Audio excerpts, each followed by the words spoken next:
Hello, Garland Nixon here, and we're hanging out with Andrei Martyanov. Let's talk.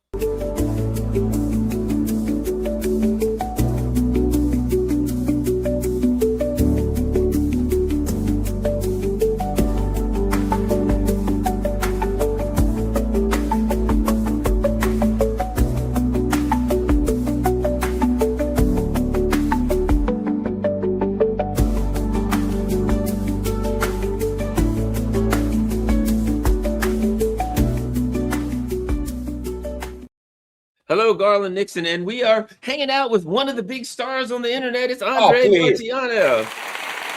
All right. We see the crowd's happy.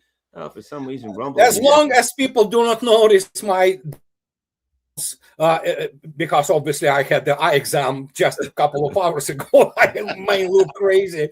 So, but yeah, that's not drugs. That's whatever the thing they put into your eyes to dilate them. So yeah, it's not like when we see Zelensky, you know. Oh yeah, he's always on, he's drugged out. Okay, let's get going. You know, so the latest we heard was Trump it was this weekend, they're going to get it. And then we heard 10 days, they got 10 days. Now we hear 15 days. Now, of course, why would you trust Trump? It's 10 to 15 days could mean tomorrow, who knows? But, and my immediate reaction was, I think they have cold feet. And then I thought, they better, because I don't think Trump knows what he's getting himself into. This could be a real war.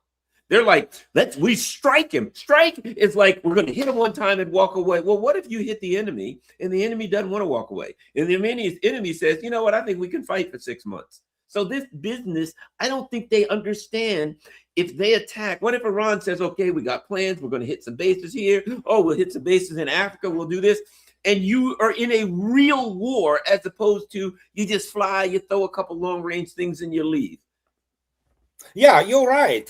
And that's the problem. And this has been discussed a million times. First, I agree with you that, well, I don't think he's complete idiot, Trump. He's narcissist, which makes him borderline, the personality disorder. And that actually completely, well, let's put it this way, it limits the touch with the reality, to put it mildly.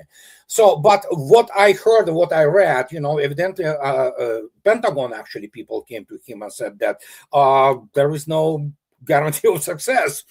And the question is sustainment. Iran is a gigantic country.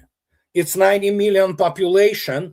And these people, unlike Venezuela, they're not going to sell their ayatollahs. They're going to be fighting, okay? And they proved it time after time after time. Not that I'm not acquainted, which I am, with some, position of, for example, in some Russian analysts. Oh, they should have done this and that, come on. Iran basically, stood up to the United States on a number of occasions, including obviously this 12 days beating of Israel, into the bloody pulp. So, and in this case, it's sustainment. Granted, Ukraine, which is still larger still than Iran slightly, but in population-wise, it's smaller, actually. It always was. It was obviously industrially very dense. It was very industrial country, and before they decided to ally themselves with combined West. But even this, look what it took Russians to do real SIAD, it's suppression of the enemy air defense. Granted that at that time it was primarily things of the Book M1 variety, S300 PS variety, which were primarily 80s and some of them 90s. It was still viable air defense and viable air force.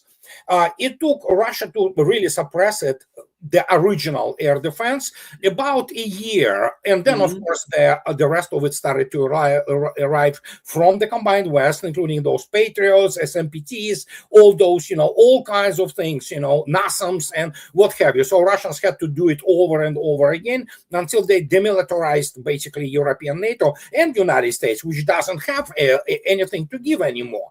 And so here you have the country which is gigantic, You cannot conduct any combined arms operation. You just simply can't. United States actually cannot do this properly in general, in principle, unless they still will continue like Al-Mandi remembering his 4 touchdowns for Polk High. So they will be remembering this, what's the name of it, the Gulf War 1.0. Listen, I mean, it's just like ridiculous. So what do we have? We have the issue of sustainment. How much United States has in its stores, in its arsenals. And evidently, if we look at the force requirement, I don't think that 3,500 Tomahawks of the Block 4 and 5 variety is enough to really do anything in the sense that, crippling the air defense, which many of them will be obviously shut down. And obviously, the United States trying to suppress the electronically, but the air defense of Iran is obviously, it's not as good as Russia's, nowhere near actually, but it's a solid air defense. They do have air defense, and they proved it last time. So what's left? They will be hurling everything they got and hope that something sticks. Okay, and but the problem is, I doubt they can really shake the, as they call, Ayatollah regime, because from everything we get, even the Iranian street, people are ready to fight, so, and this is not the country which gonna go down easy, Yeah, and let's see, I got a book back here. I don't know what I did with the darn thing. Oh, there we go. Here's the book they should possibly read. On war. Yeah, all Clausewitz, yep. Yes. And here's the thing. Okay. It seems to me that the US takes just such a mild look at military conflict. They see it as and they just use this term, strike. Mm-hmm. We're going to strike Iran. That to me shows that you don't have an understanding of war. Yeah, strike is. Yeah, it's absurd. If I walk in a bar, part of the battle. Strike is a part of the battle. That's what you do. Battle is a part of war. You fight war. You conduct battles to achieve your political objective. Period. But here, strike. Sure. Well, and if you read von Clausewitz, there's so many things. The foundations of modern strategy. What do you have? What are you trying to accomplish? What have you done to set it up? A strike is a tactic. Was it Sun Tzu that said, tactics without strategy or something is the noise before defeat? Yeah, it's obviously, it's classic. But listen, that's the thing which United States, I doubt many people learned it, because obviously they think that they are the finest fighting force in history. But here they saw their lesson in strategy, which was actually taught by Russian military. They thought that they will see those red arrows, but while in reality, should they have read the more, let's say, modern iteration of strategy, such as the by Alexander Svechin, who is one of the most, important strategic thinkers of the 20th century, they would have learned that exhaustion, the strategy, and that's how for example, NATO has been demilitarized. Now, obviously, Iran is not Russia. But, as already stated, they actually have their own military capabilities. And what many people do not understand, when you tell them, many people don't know, Iran actually produces own automobiles, cars. They have industry. They have engineers. They are completely different level than if you look attentively at the Arab, Middle East. These are not backward people per se. Of course, there are issues with the, generally speaking, with the religious authority and theocratic type approach to the society. But good Lord, one of the problems with Iran at some point of time was they had the oversupply of engineers. Yes. So these guys know what they're dealing with. So what can I say? I hope, I think you're right, but again, it's Trump. He is the master of his word. He can give it and he can take it back anytime he wants. That's why he's a master of his word. So he never get to keep it. So, and he might again try his best, trying to confuse people and saying, "Oh yeah, another 15 days," and then he gives a order to attack. That's what he does, and that is the low of the lowest. I mean, So, but yeah, Iranians, I think, are ready, and whatever was delivered by Russia and China. We know China delivered some long wave radars, which are good for basically in addition to the resonance radar, which Russians provided two of them. They are 1,000 kilometer range radar, which can see any target, including the stealth, what have you, So it's not a problem. So Chinese also provided this, and whatever has been delivered after that, I don't know. I'm not privy to anything of this. We know that there was again some IL-76 landed in Tehran just yesterday again. Whatever they brought, I don't know. So, and we have to wait and see. I saw that there were some, which I find it hard to believe, but that there were some U.S. Navy ships in the Persian Gulf, to which my immediate reaction is, well, they won't be there long. If the war starts, they'll be on the bottom of the. Those are sitting ducks, aren't they? They are, and the problem is, of course, it's what they do. They do screen. The idea behind the Arleigh class destroyers, which was especially very popular in the 90s and early 2000s, and since then this mythology persists that, okay, we have, each of them have 96 cells. Okay, let's load them up not with the Tomahawks, let's load them up with the, SM-6 and SM-3. Okay, SM-3 can theoretically intercept ballistic missiles, and they even say mid-course, and things of this nature. And the SM-6 is the 3.5 Mach 3.5 Mach 4 missile, which is good against the aerodynamic targets, but I doubt it can intercept really modern missile. And so they put the screen there out of 3 destroyers in hopes of intercepting whatever will be flying, including, obviously, when you look at the trajectories, it's going to be flying also at Jordan, where the U.S. Air Force is, basically assembled its force on the, whatever the name of this air base. And some, you have also a couple of the destroyers also hanging out in the Mediterranean, trying to cover it from the different angle. So it's classic, attempt to put the, multi-layered air defense. The problem is, we know how it works, okay?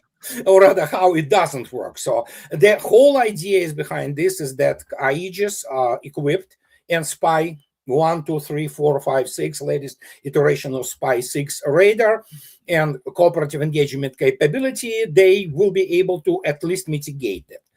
The problem is, as I already stated, Iran, apart from, we don't know, thousands of all kinds of ballistic missiles, it has maybe tens of thousands of drones and cruise missiles and anti-shipping missiles, which some of them are very high supersonic, Mach 2, Mach 2.5. And when you have the salvo of those things flying to you, how fast will you run out of your missiles? Even considering the fact that you have obviously load up of the, let's say, out 96 cells, you have about 25 Tomahawks, the rest of it, 71, let's say, whatever the anti-air missiles. Then you have, of course, this Sea Sparrow, Ream, whatever there is, and that's it. So basically, we saw what happened with Houthis. Houthis are no way near as a military power than Iran. Iran supplied them with some very interesting things, but as I already stated, what you gonna do? You hope that you're gonna intercept it also on this, which is very mythological, very not reliable idea of the air-land battle or sea-land battle. Okay, we're gonna have some aircraft which will track down those missiles, shoot them down, and somehow they will somehow resolve the issue. They will not. And leakers, the probability of the leaker, God forbids, because I the last thing I want to wish is the start of the war, and God forbid, on the casualties on both sides, both Iranian and American, which will be absolute shame and monstrosity, and the end of the freaking Trump administration if he decides to do that. But the point is that there are things which have to be considered, and they are tested by time. They're tested by the real combat. And when you have salvo of, let's say, 15 cruise missiles, which are coordinated, and then you have which preceded by the swarm of the drones, how much do you have staying power? How fast can you run out of everything and you're going to be overwhelmed? Purely arithmetically, albeit salvo model is not arithmetics based. It's based on the traditional discrete modeling and so and probabilities. And you look at this and just like, good Lord, what are they doing? Because it's going to end up bad. And again, it wasn't the even media. I believe it was Financial Times. Not that I believe them, but I kind of tend to agree with what they stated and reported. And there were other major Western media who reported on that military came to terms, said there's no guarantee of anything. So, and God forbid, God forbid, if Iran sinks at least one destroyer, okay, what's going to happen? Right. So, and there's the I'm a person that I've always been into kind of figuring out decision making and problem solving models and all of those, but I always made it simple for my daughter when I was teaching her a decision making. I said, here's what you do. When you got to make a decision, think of the worst possible outcome and ask yourself, are you ready for that? I'll make it easy for a young person. Well, my friends are going to get in the car and go drinking. Think of the worst possible outcome and ask yourself, are you ready for that? Tactically, in the Navy, in maneuvering, combat maneuvering, and deploying forces in the theater, guess what is the first assumption? What? You have to assume that yourself at the most difficult disadvantage, actually, compared to the enemy. After that, you proceed from there. You do not want, obviously, overestimate the enemy, but God forbid if you underestimate him. So what do? You put yourself in the most, limiting conditions, and you proceed from there. Your decision tree grows from there. Exactly. So that's exactly how it should be done. Yes.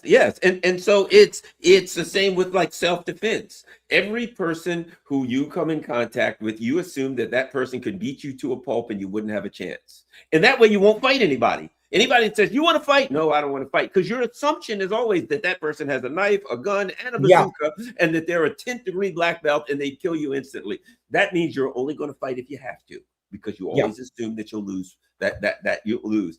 And so now here we are in a situation when I read this crap, Seymour Hersh today, yes, the Israelis destroyed, 99% of all the missiles coming in at them, and they decimated the Iranian launchers, and I'm all of it. And I'm like, that's not the kind of rhetoric you need if you're going into a war, especially when it's not true.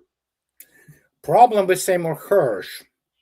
He's no specialist in any military affairs, let alone he doesn't have the proper STEM degree with military slang to understand what he's talking about. So, and you know what? Yeah, we know what the media has become. They always were, but now it's, as we've discussed about conspiracy theories, right.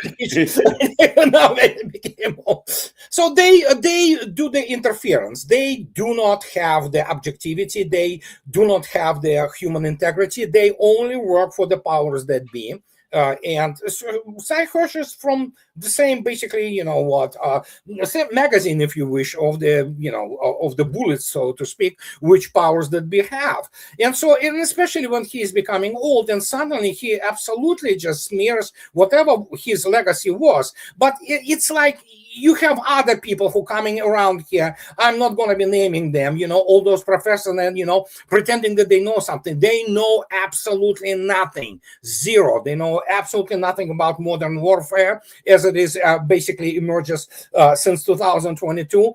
And now that everybody sees the importance of air defense, notwithstanding the importance of the air forces, for example. So you cannot go to American general and say that, oh, you know what, your air-land battle is crap. You know why? Because your air part will be essentially half destroyed by the time you try to do anything, you know. And so if it faces a real, air defense, people who want to fight back, and they will.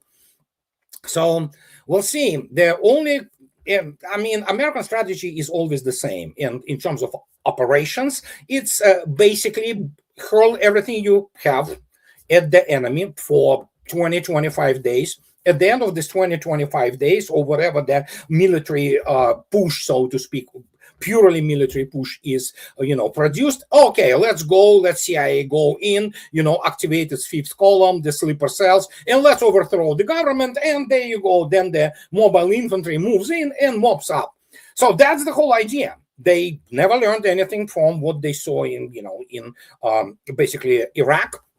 And that remains the pattern. And of course, apart from buying out the whole political elite like it was in Venezuela, so who sold the Maduro guy, for whatever the number of money, and nobody was punished for that. So they wanted this deal, so to speak.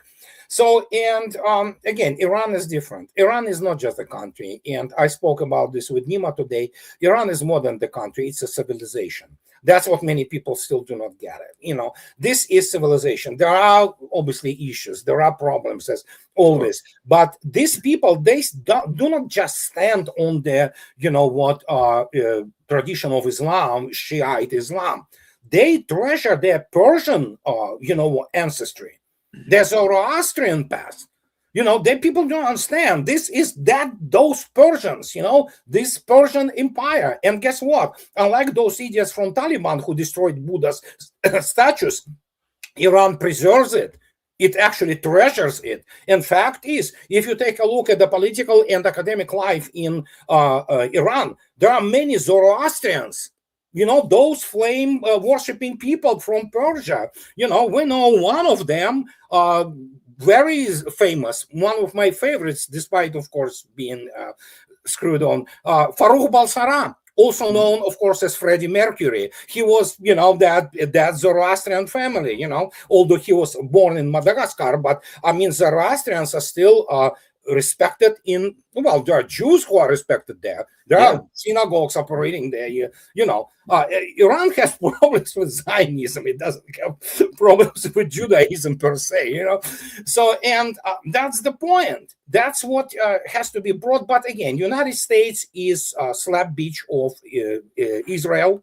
U.S. Congress, it's not Congress, it's Knesset 2.0. And Mr. Trump is, of course, he is a puppet in the hands of his donors, most of whom happen to be the guys who are Israeli firsters, be them outright Jews or the, famous layer of Christian Zionists in the United States, the, so to speak, base of the, Republican Party. So there you go. And that's the result. That's what we have. And so I think the guy ran himself into the dead end, as he always does, by the way. And he's looking now at the situation and his donors, his especially Israeli donors and IPAC donors, they demand action. Well, because they are obviously very incompetent people militarily or in any other field other than making money and buying the political influence, pardon me. So what do we have? We have this thing. So how it will resolve itself? Hopefully somehow. But looks like we might get a real war there, and who knows what's going to happen. The U.S. is, if you look at it, they've been messing around with Syria or Afghanistan or people that just did not have the military wherewithal to protect themselves. Yeah, this is not the case now. No. They are actually fighting someone that has the true ability to defend themselves. And, there are people, I've heard Doug McGregor, I've heard other people say the U.S. military is a paper tiger. It's not as strong. Let's not say they don't have anything. No, they do. Yeah. But they haven't run into someone who really not only can fight, but you've backed them into a corner, so they're motivated to fight for their life. They did, though, in Ukraine. And that is the shocker of the and United States military has been essentially demilitarized. Pentagon today actually announced, which is actually kind of true. They said, "Oh, we reduced our aid to Ukraine 40-fold." Well, yeah, it's only $250 million, which is the pocket change. But the point is that they still continue to support Ukrainian military. They have no choice of doing this. The new sanctions imposed today extended on Russia. Yeah, that's what basically losers do. If you cannot, do anything and you lost militarily, you just spit at your enemy, something like that, hurl insults or something like that. So that's the thing. And but of course, yeah, Iran is not Russia, but Iran is also, as you correctly stated, these are not people who they're going to be staring you down. Let me ask you this. We hear so much about the Tomahawk. Tell us about the Tomahawk. What's the strength of it? What's the weakness of it? I know it's an older missile. What do you think about a Tomahawk? Nothing. It's just a good old standoff weapon. Obviously, there are Block 4 and Block 5s, the latest ones of them. They have the more modern electronics. They have better optics because and all kinds of the type of the guidance which they have. Probably better inertial navigational systems. They talk about the protected antenna for GPS, because GPS is basically that's what they also correct their course. And the problem is that first, what happened recently? Whom did the United States recently attack again? The third of the Tomahawks didn't explode actually. It was somewhere in Africa. So I already lost the count where things happen, and so it's an older missile, and eventually, so it's not stealthy. It's relatively easy for the sophisticated air defense to intercept. Its only basically value is against obviously some third world crap hole where you can hurl it and it's going to hit something and explode. But if you have the serious air defense there, it's obviously going to be blunted dramatically. Syrians actually showed it in 2018. And of course, immediately the Mad Dog Mattis, who would know what real war is, ran immediately and stated that everything you're going to hear about this, it's all lie. We hit all 109 of them. And, they say 79 of them have been intercepted, by Syrian air defense. And this were, that's how U.S. military operates, chest thumping. And so PR primarily in a sense. So they will throw again, what do we have in terms of the Tomahawk? It's very easy to calculate, even if you consider that there, let's say, 10 destroyers, okay? One, those who are loaded up in Persian Gulf, they have between them, how many they may have between them. Okay, let's say 60, let's say 70, okay? That's the first salvo. Then, of course, you can pull the last operational one, Ohio class, converted to the carrier of the Tomahawks. I believe it is still Ohio itself. Original from class, it's like 50 freaking years old. So, it can carry 152 of them, I believe. And then you can count another 300 on the other destroyers. So that's maybe a couple of Virginias will come in. They have about 32 of them. So you have about 450, 500 in the first goal. And that will be their obviously idea too, Then, of course, what they will do, probably their later versions of JASSMs, which have the range of 900 kilometers, they will launch them in some kind of the alpha strike from, aircraft carrier, which stays away into the ocean, away from the anti-shipping missiles. So what do you have? Okay, we have about, let's say, 700, cruise missiles flying in.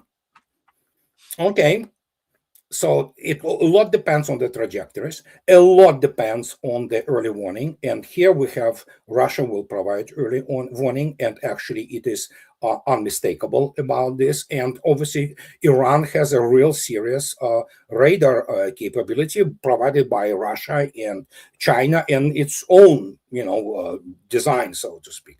So what do you need? You need about at least well, let's say if you need to shoot 2 at each, 1,400 air defense missiles, then you have to reload. And so do they have it? Yes, they do. It depends, obviously, how they spread around the air defense complexes. It also depends on how they are deployed.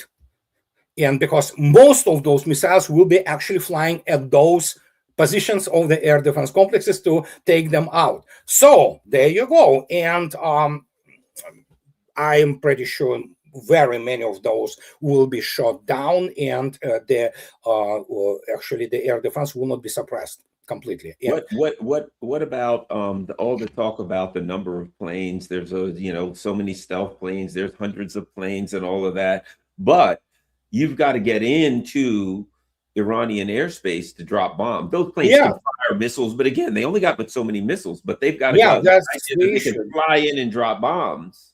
Yeah, their favorite baby of the U.S. military is JDAM. You fly in against some, tribe in Africa or whatever in Asia who have the bows and arrows, and you drop JDAMs on them.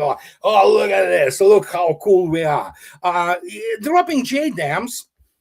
Keep in mind that one of the shockers from which has become known, and it's absolutely confirmed now, one of the shockers for Israeli pilots who fly, by the way, F-35s, was the fact that they have been actually locked on by the radar, Iranian radar. So much for the stealth, okay? And again, this stealth works only primarily in the frontal semi-sphere, okay?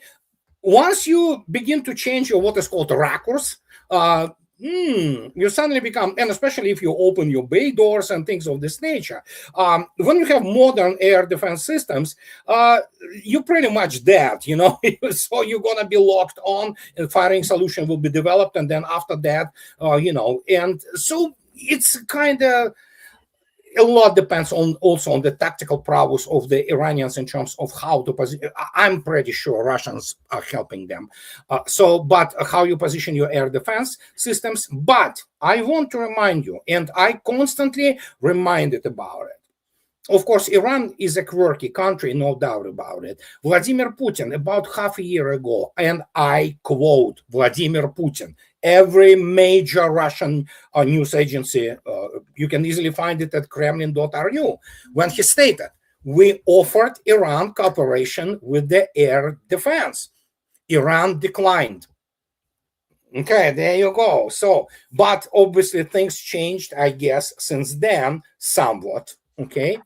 And so the signs are that actually Iran is talking from the position of power. He's staring down the United States. It looks like. It seems to me that the Russians and the Chinese have shared some very, very significant. I'll put it like this: I had heard it said that the Chinese said that against Israel, Iran had a very sharp sword but a weak shield, right? I would imagine now their defensive capabilities are much more significant, that their electronic warfare is much more significant. Iran definitely operates fairly advanced electronic warfare systems. What will they do? What will they use those electronic warfare systems for? What kind? I mean, they will be jamming. They will be jamming. Obviously, they will be jamming American drones, American recon assets, such as the United States will send, obviously, RC-135s, P-8 Poseidons to do whatever they're flying in the international airspace, So that's how they operate, But yeah, they will be jamming, obviously, and they were jamming a number of the weapons, including from Israel, and it's difficult to say because obviously it's totally covered by, the veil of secrecy. And again, there was IL-76 again landing in Tehran yesterday, and people saying, oh yeah, something landed, whatever was there. We know that there are 4 Su-35s already there, but it takes time to shake down this unit. We now know that there are Mi-28s there. Helicopter. Yeah. I'm going to ask you about that, because I think when I think of helicopters, not knowing anything about military, I think of, support of ground forces, attack of ground forces, things of that. But I understand that those helicopters are also used for other things now. You can shoot down drones. I just posted in my blog the video, yesterday's video from Frontlines, Ka-52. The shark, they call it black shark and whatever, the Ka-52 Hokum, whatever the name of. Is it when they call it alligator or something like that? No, alligator. Yeah, no, alligator is Mi-24, Mi-35. Yeah, right. But no, this is Kama-52. This is horrifying weapon. It's coaxial, thing. Yes. Yeah, and so you can see the video in 2 sorties.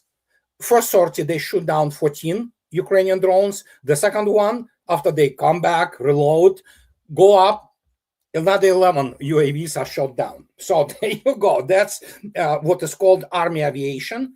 And yes, actually the helicopters have the secondary air defense capability.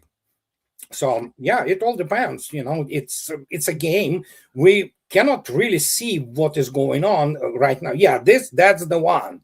And that's by different estimates, including people who grudgingly admit this is the best combat helicopter in the history, actually. And this proved itself absolutely, extremely survivable, extremely sophisticated, very sophisticated avionics package, so optronic systems and things of this nature, so, and what can I say? But yeah, Iranians decided evidently to go with Mi-28, which is also amazing aircraft, but it's traditional, of course, of Mil Design Bureau, classic scheme, with the boom, where you have the other rotor, which basically compensates for your rotational momentum, and yeah, it's the hair of Mi-24, Mi-35, and that's Mi-28. It's also state of the art, and and these are old photos. Today they are carrying all kinds of the combination of the optronic means and electronic warfare means, self-defense, and so it's a powerful helicopter. It's very powerful. Wow. And now the electronic warfare would be, you could use those to jam the Tomahawks or the JASSMs also, correct? Tomahawks operate on the optical electronic system, what is called MD. I break my tongue each time trying to constantly pronounce all those idiotic abbreviations and acronyms. But basically what it does, it actually has the ability to compare the, and take the what is called optical lock on to the terrain and follow it. And so, yeah, I mean, for example, Russian caliber missiles, 3M14 also has similar system. So that's how it's difficult to jam it unless, of course, you use the laser and you have all kinds of other things of this nature. But the problem with this system is that, for example, in Syria, when they were shooting something in the desert, there are so very few features that they lost actually guidance and targeting, and they just veered off the course and just crashed somewhere. So there are all kinds of means to actually provide the guidance, including obviously by means of the global positioning system. Granted, nobody jams it, so and that's about it. Yeah, that's what they have on the Tomahawks, and but it's pretty much standard guidance and targeting system. So you have to jam it not just electronically. You can jam, you can spoof the signal of GPS in the area. That's what Russians were doing and are doing. That's why sometimes some actually aircraft in Poland would find themselves in Greenland and things of this nature. So It's not that, it's not Russians didn't jam them deliberately. They were just basically on the receiving end of the larger operation on the, suppression. And so it's not like it wasn't against Polish aircraft, for example. But yeah, they complained, obviously. It's like, oh yeah, we're in Greenland. We have to, land in Warsaw. And so, and the issue here is that, yeah, you have to use the optronic means, the dazzlers, such as the laser dazzlers, infrared dazzlers, who knows what it could be, to basically do things. Even aerosols, even aerosols, you spread aerosols, even good old traditional, the nets. Just throw up the nets, which are, and that's it, So there are all kinds of things there to work there that are, people with normal military education and experience, and they know how to use it. They understand the physical processes behind that, and they go from simplest one, like nets, for example, to a much more sophisticated things, including the essentially decoys, using decoys, all kinds of things which could be used and probably will be. Now, what we hear is these about the big bombers. Oh, they're sending B-2s, B-1s, B-52s, B-everythings.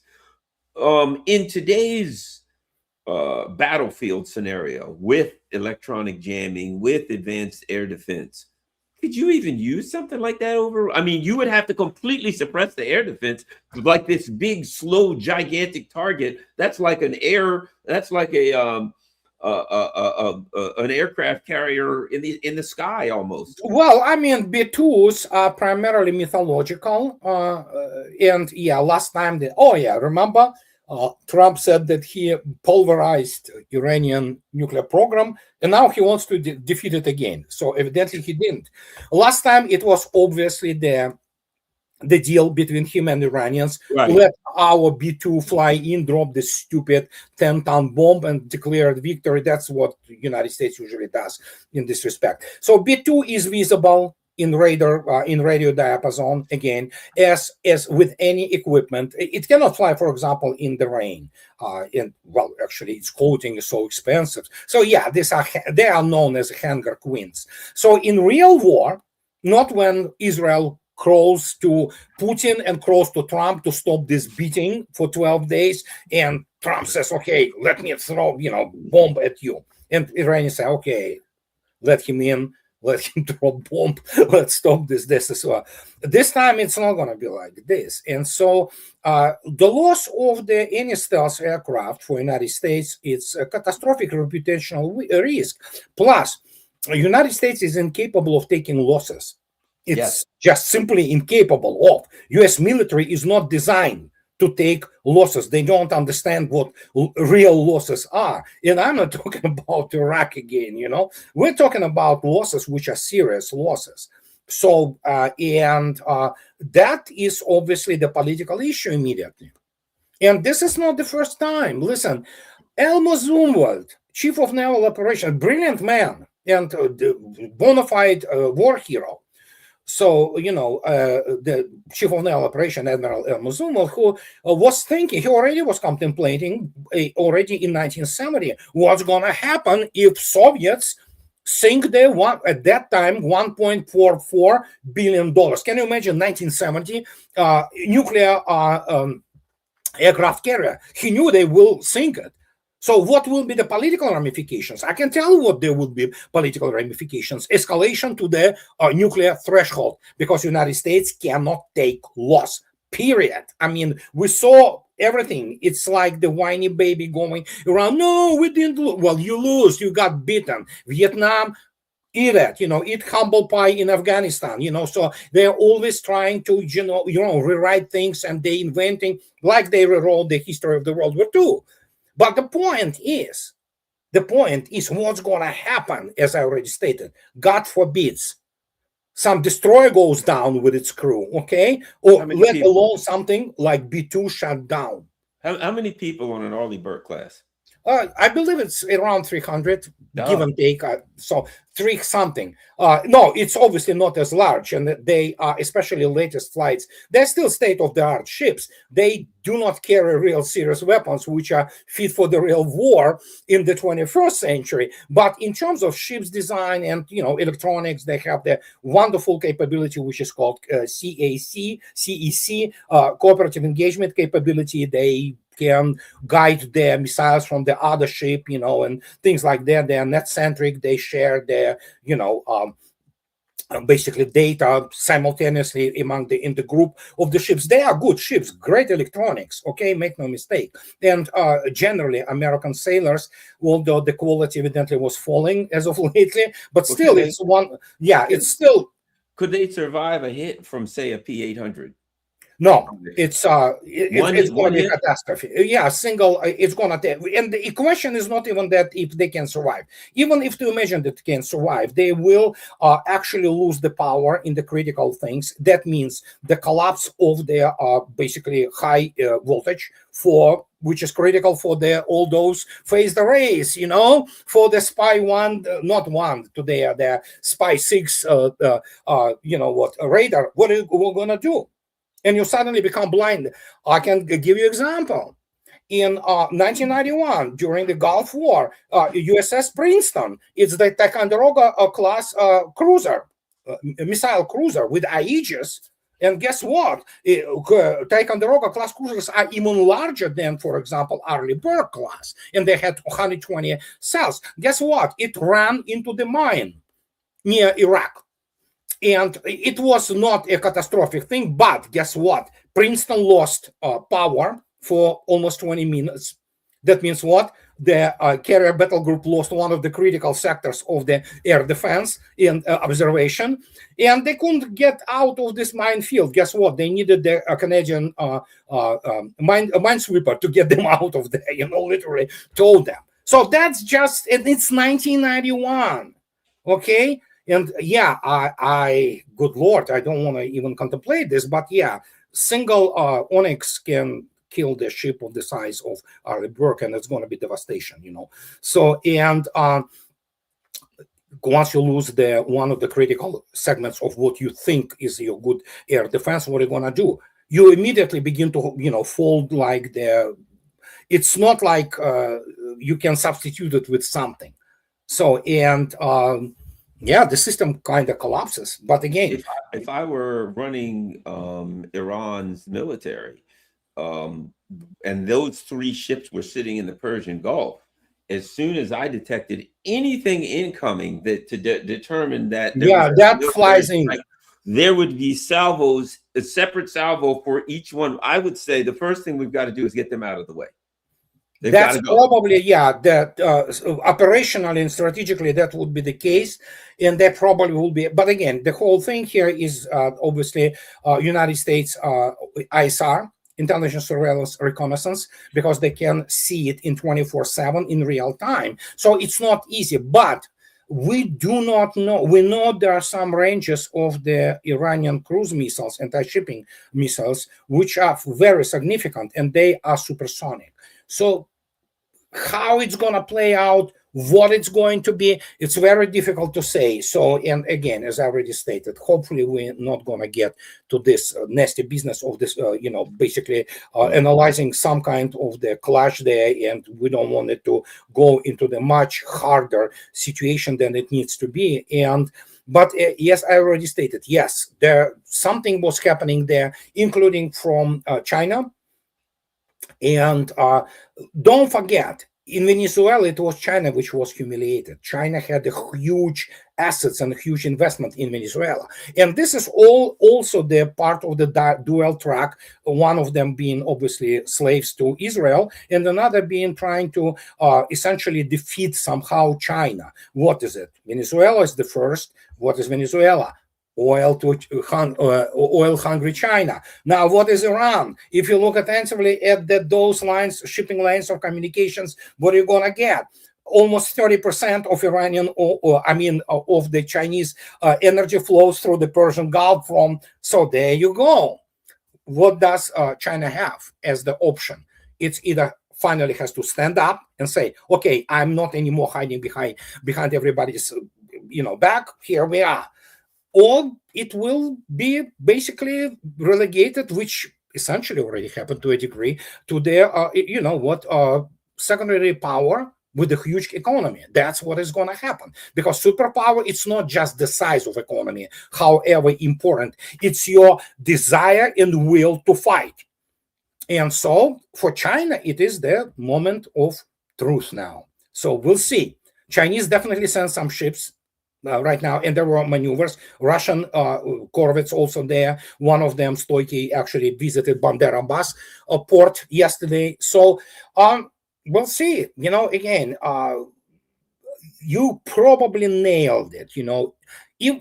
If we factor out the basically Trump's, well, let's call it as it is, stupidity, that he thinks that, oh yeah, it's going to be 10 or 15 days, and then he breaks his promise. Everybody already knows he lies all the time, So, but if to imagine that he got the cold feet, it's good for him, because that probably survival of his presidency depends on that. And but again, this is the biggest test United States faced in a long time after it was beaten actually into the bloody pulp with this table of equipment and organization and operational inadequacy in Ukraine. And it was demilitarized. And so here we are. What do we have? Tomahawks. What do we have? JASSMs. We have aircraft carriers, and we have the country with the ancient history, which is ready to fight. I'll say there was something. I understand, and now I don't know, but that much about it, but and the effectiveness of them. But I do understand that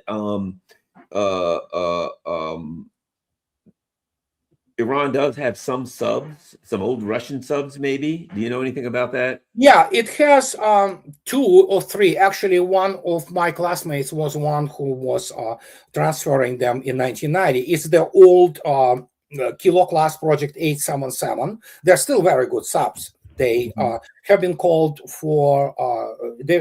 black holes in there. It's a diesel electric subs, but they are getting outdated. And at that time, it was in the 1990s. Obviously, Iranian officers, who have been receiving them in St. Petersburg, they were more interested in these 3 bars. So, well, come on. I mean, but yeah, that's exactly. But my good friend, Mike, still good friend, we communicate, and he was actually even in the movie with Jackie Chan, Igor Dmitriev, Captain First Rank. At that time, he was Captain Third Rank. He commanded one of those, and you can find him in the movie with Jackie Chan. Remember the Double Strike, or whatever the name of it, in 1997? So he is there. He is there in, yeah. So, and we're classmates, and we're still friends, and we communicate. And so he is retired now, obviously. He taught in the Academy of Kuznetsov Academy, and he has the PhD in military sciences. And so, but point is, good submarines still. It's just that, what can they do? I don't know how good Iranian submariners are. I really don't. I know that the United States will try to disable, they will attack whatever the, basing of the whatever Iranian Navy has with everything they got. Right. It goes without saying. So we have to understand there are people in Pentagon who are pouring over now with this geospatial and other data, the Office of the Geospatial, whatever the hell the name, data, they develop targeting and things of this nature. Sure, that's how the wars are fought, modern wars, but even the old ones too, So, but they have a lot of those small subs, they are not necessarily that sophisticated, but they have enough acoustic prowess there that they will hear any ship from, fairly good distance. And they, of course, are very silent due to very small size, but they carry their 533 millimeter torpedoes still. And let me tell you, if you get one of those under your hull, good Lord, that is going to be bad. Okay, so, and You remember Cole, Yes. USS Cole? Yes. So that didn't end up well, despite the fact that obviously there was a heroism of the crew and they fought for the survivability. But again, it was the hit over the above water line. Once you get it under the keel, oh good Lord, that's gonna be nasty. I mean, Jesus. So they're not. We don't know for sure, but they've got a couple of these Project 877s, and those certainly carry Torpedoes, yeah. torpedoes. And you said they've got, I don't know how many, but numerous of the small Yeah, ones. there are quite a few of them. I don't know the number. It is very difficult to find any kind of verified data on Iran. Do not forget, Iran, as any country, also has their own contingent of the fanboys and also, chest pumping guys who produce all kinds of the BS, in the mass media and in the internet. So, and I have to be constantly on my toes when I look and said, I don't know, I have to wait and see. So don't quote me on their, basically force, which isn't there, because I simply don't know. I know they do have them. And I know that the data which is provided on them, not always correct. So, the same as air defense complexes and things of this nature. As I already stated, we know Su-35s are there. Nobody saw them, but people say they are there. Well, actually, some people saw them already. But the only thing which has been confirmed, we saw single Mi-28 helicopter. It painted in the Iranian army and air force camo and things of this. We saw that. We know they have air defense systems, and some of them are really good. So we, and that's kind of bad, because if you're in the U.S. and you're like, okay, they've got some. The U.S. might have more, data to say, well, okay, they've got whatever 20 of these small subs, but you don't necessarily know where they are. So they have some underwater capabilities, and we know they've got a lot of drones. And my understanding is that at least one of the aircraft carriers in the Red Sea was damaged. They hit it a lot, but was hit by a drone or some drones and took significant damage. Well, I don't know about this, about if there was a significant damage. I think it's really difficult to, but again, people said it, nobody saw it. Yeah. And the United States obviously will immediately classify this data. But again, speaking of everything, they had the carrier battle group against Houthis. How did it fare? It failed miserably. It flew its all aircraft with all those JASSMs and JDAMs and what have you, and Houthis laughed in response. And there was another, which happened, a week ago or 10 days ago? It was this moment. From Iranians, they sent their drone, which is their copy of the Reaper, and they sent it for it to be shot down, but they sent it as a message. We see you, we know where you are, and it was basically flying into the order of the carrier battle group. So they shut it down. It's slow moving target, obviously. So, but it was the moment that, that's the message, essentially, That if you attack us, we know exactly where you are. You're targeted. You are already targeted. Correct. All we have to do is fire our various weapons at you. But right now, you're sitting in our crosshairs. If you do anything, you better be ready, because there's going to be a lot of really bad and ugly things coming back at you really, really fast. I think that's the message. And again, there's a worst case scenario here for the U.S. military, and that is that they come out and they're not prepared at all, and for what's coming at them, and they take a really hard hit early. I'm not saying that's going to happen. Yeah, I wouldn't be surprised if it did. I wouldn't be shocked. Yeah, if they got overwhelmed. I wouldn't be shocked either. I would probably anticipate that. But again, let's hope that it all ends up in some kabuki theater, okay? That, they launch a couple of missiles here and there and say, screw that, we're going home. That will be the best thing, And again, Trump is a showman.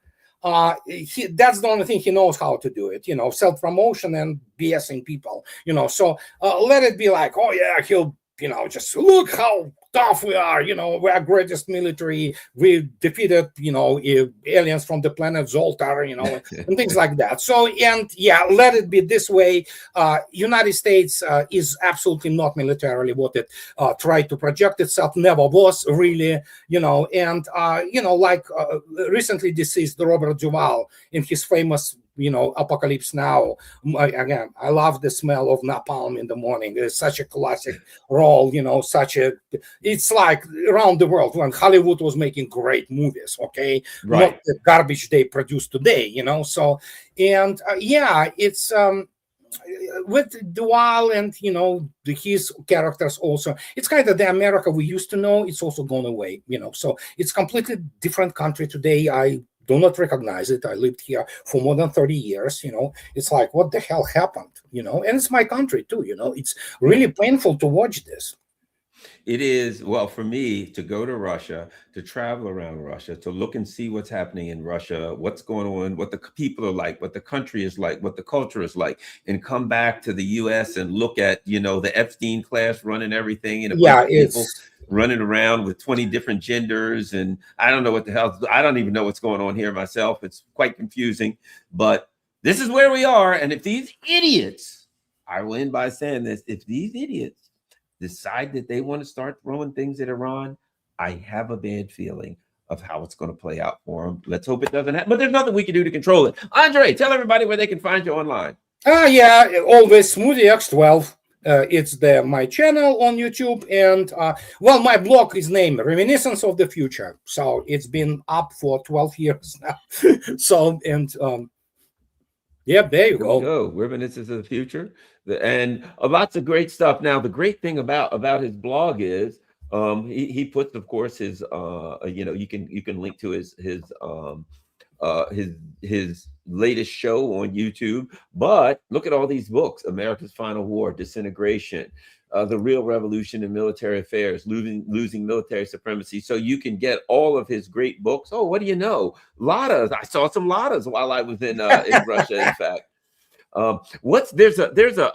there's this old truck. It looks like a van, and it looks like a loaf of bread. And that's exactly what it is. Yeah. People say, God was making Earth for 7 days and nights. Bukhanka came out perfect from the get-go. Don't touch it, classic. It looks exactly like it looked in 1960s. Yeah. So, obviously it's improved in turn, but people love it. This is, and Bukhanka, loaf of bread. That's how it's called. Yeah, it's like a part of the Russian culture. It's culture. I mean? Yeah, that's why everybody says, don't touch it. Let it be like 100 years from now. Let Bukhanka be Bukhanka. And this little thing, it's not quite that little. It gets around, man. It's four-wheel drive, and it gets into some neck of the woods where the other, all-wheel drive vehicles cannot drive. And that thing drives, that's why it's loved. Yes. All right. Well, thanks a lot, everybody. And you can get make sure you get Andrei's books. If you're anything like me, you like to read, you like to learn about war, you like to learn about what's going on, and Andrei's books are great. So you can click right there and get his books. Thanks a lot, Andrei, and I look forward to talking again soon. Bye. All right. Thank you. All right, everybody. Thank you very much. Don't forget, we got tinfoil hats available now. Isn't that pretty cool? Tinfoil, my own idea there. And we've got a whole bunch of different kind of tinfoil hats. I have a merch store, believe it or not. So just look in the show notes where it's underneath the video where it says more. Click on there, and then there's all kinds of my Biden bomb, Nord Stream. There's t-shirts and tinfoil hats of various kind and lots of fun stuff. So go there and check it out. Thanks a lot. By the way, thanks everybody for my Patreon and PayPal and Buy Me a Coffee if you can afford it. It's highly appreciated if you will donate to help the channel. And of course, there's my P.O. box for those who prefer snail mail. Thanks a lot, everybody. Share this on all your social media platforms. We're out.